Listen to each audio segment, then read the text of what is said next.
झकोरा मारे झूलनी अरे साड़ी लहराए हो झकोरा मारे झूलनी।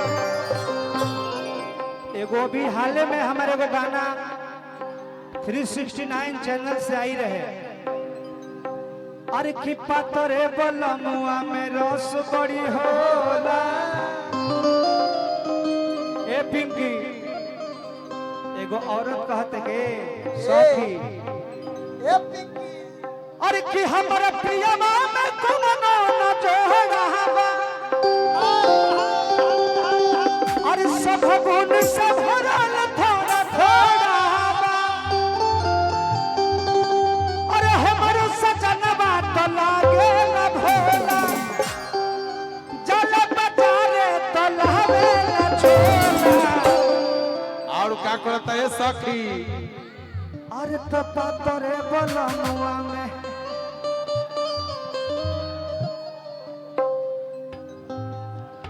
देखिए हमारे उदय भाई कमेटी प्रतापपुर आप सबके हमेशा हर एक साल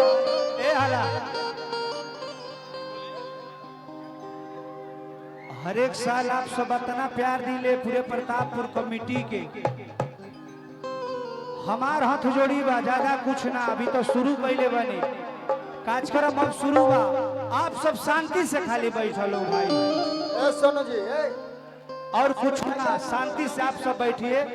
इधर भी हमारे भैया लोग नौजवान प्रशासन लोग भी आप लोग इतना सपोर्ट कर रहे हैं भाई साहब लव यू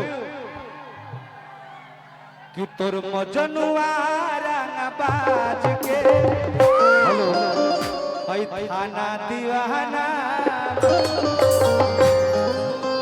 और का चाहता लोग इतना प्यार से प्रशासन करता।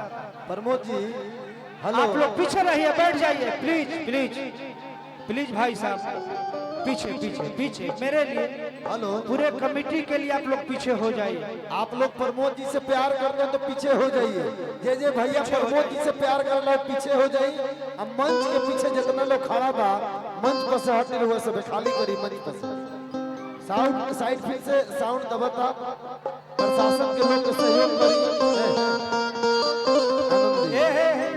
अरे झुलुठिया बलमुआरा कहे के भाव आए बाबू ए हाला अरे की पातरे बलमुआ में अरे रस बड़ी होला। ए मास्टर कहे के भाव कि हमरा पियवा के कवनो न जोड़ा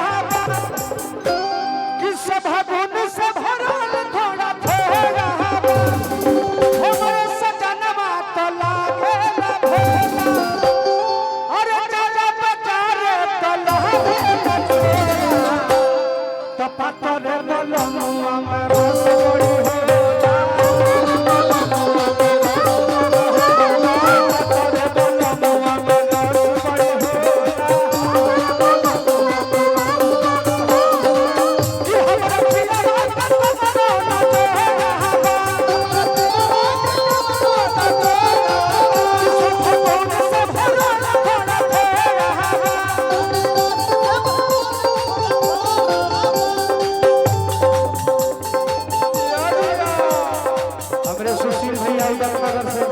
लाखों रुपया भेजने बड़े स्वागत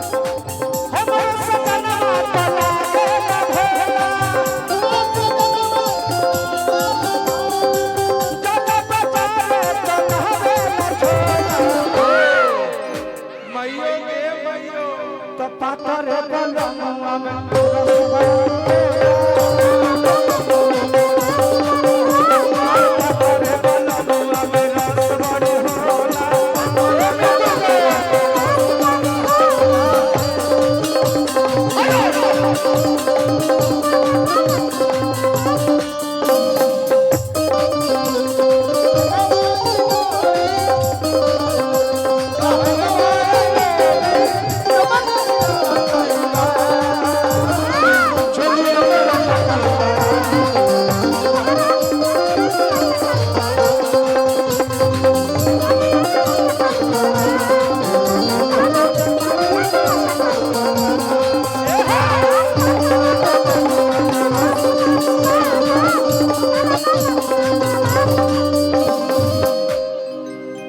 बाबू आई हेलीकॉप्टर वाला खौड़ता सब देखता आई है बिहार सब जनता के दिखाई ए पूजा जी कि जब प्यार वाला चोट हम तो जानी पलंगिया पलो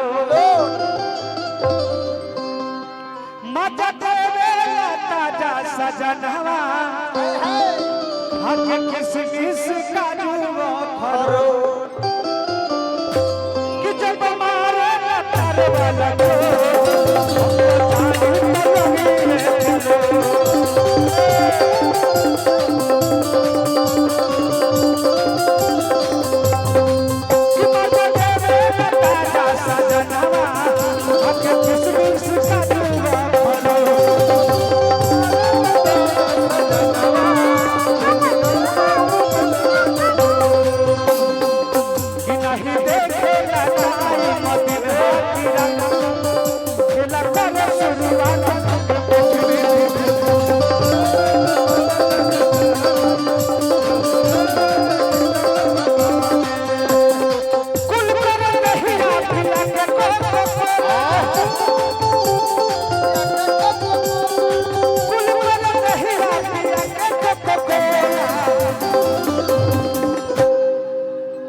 पत्थर है बलनुआ में